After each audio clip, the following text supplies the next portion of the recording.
In November 2022, Qatar will host the most popular sporting event on the planet, the FIFA World Cup.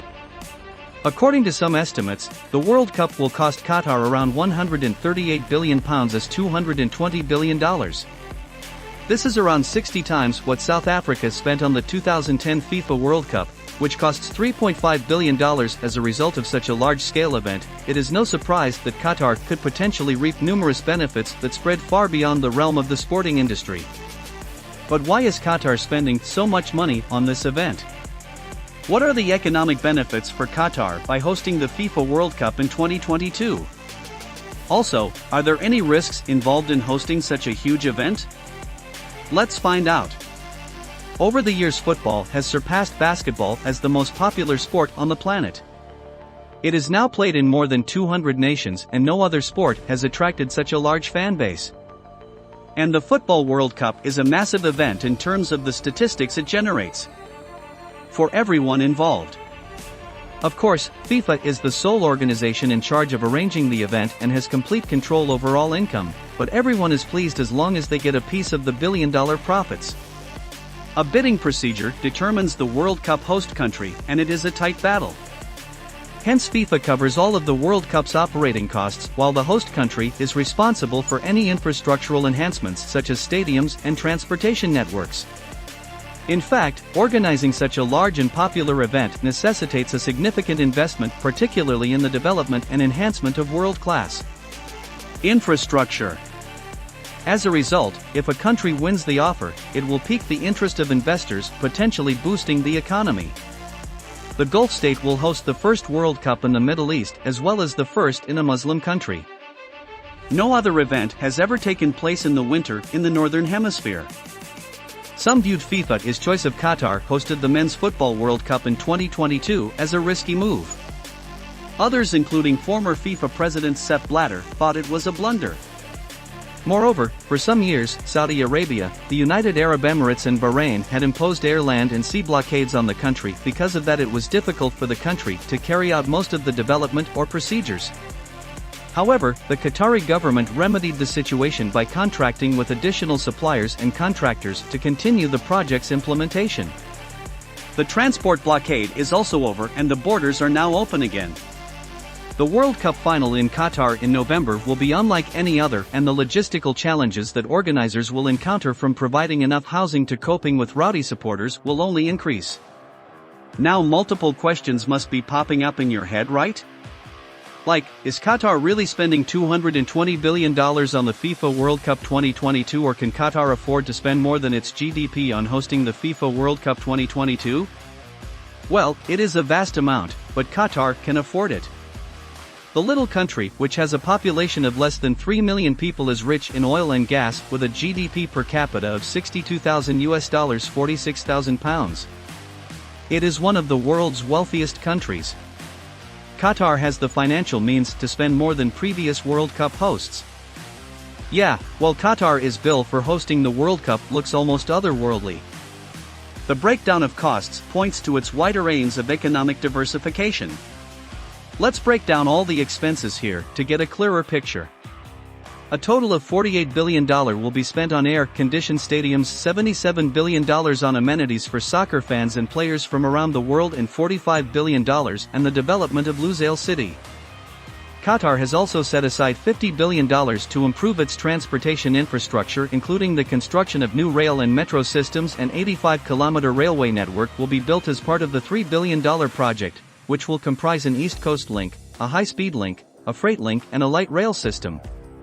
Qatar has government plans to spend $17 billion to expand its hotel and guest housing capacity to 80,000 rooms, while exceeding FIFA's requirement of 60,000 rooms. The primary transit gateway for the flood of travelers will be the new Doha International Airport, which is now undergoing an $11 billion expansion. So what benefits is Qatar getting for spending such a large chunk of money? Why does Qatar want to host this World Cup? The literal response would be that Qatar has a specific affinity for sports. Qatar has successfully hosted a number of international sporting events. It has previously held Asian Girls.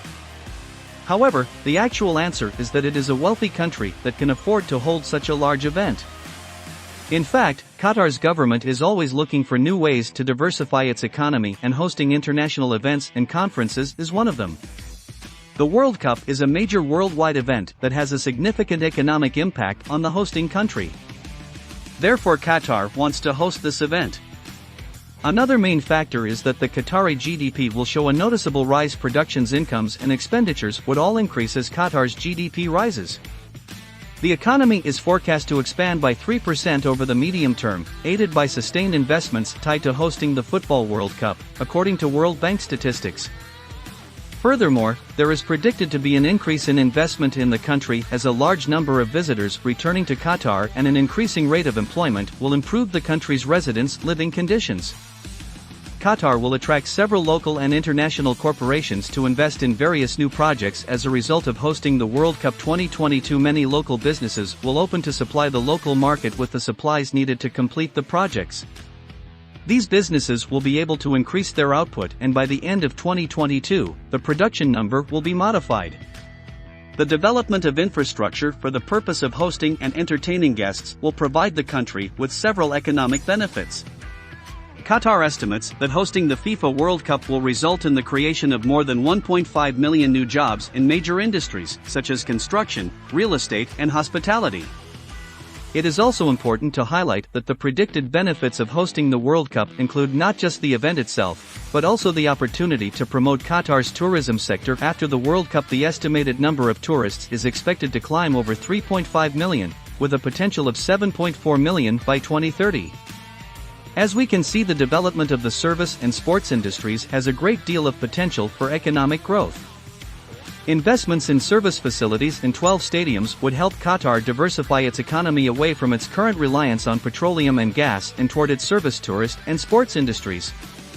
Finally, Qatar's inflation is expected to stabilize at 2% by 2023. Up from 0.23% now. Overall, the World Cup's economic impact on Qatar is likely to be even greater, owing to the massive boost in its GDP that occurred as a result of its current preparations for the Cup, and forecasts for its GDP after the Cup are expected to be maintained, if not higher. With this in mind, it appears that hosting the World Cup gives a lot of opportunity for a country to differentiate its industries and expand its infrastructure and service sectors. And as a result, it prepares the path for the country to experience significant growth. Moreover, it is needless to say that the current development plans and investment that Qatar has made in its infrastructure, service and sports industries have clearly demonstrated their potential and predicted growth. So we can expect growth to be particularly centered around these industries in both the short and long term. So now that we know all the benefits of hosting such a huge event, you must probably be thinking, are there any risks involved as well? Qatar's preparations for the 2022 World Cup have been fraught with controversy. Qatari corruption allegations have dominated the news in recent months, with many believing that their hosting of the World Cup was linked to FIFA and other political authorities being bribed. The existing situation of construction workers engaged to create the World Cup stadiums has raised the serious human rights issues. Qatar has vowed to improve its safety and living standards for migrant workers, but policies have yet to be implemented, and human rights groups are suspicious of these claims. There's also the weather to consider.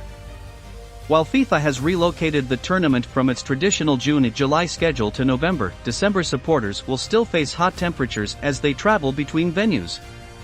The new calendar also means that the 2022 World Cup will clash with the Premier League schedule, which will enrage many football fans.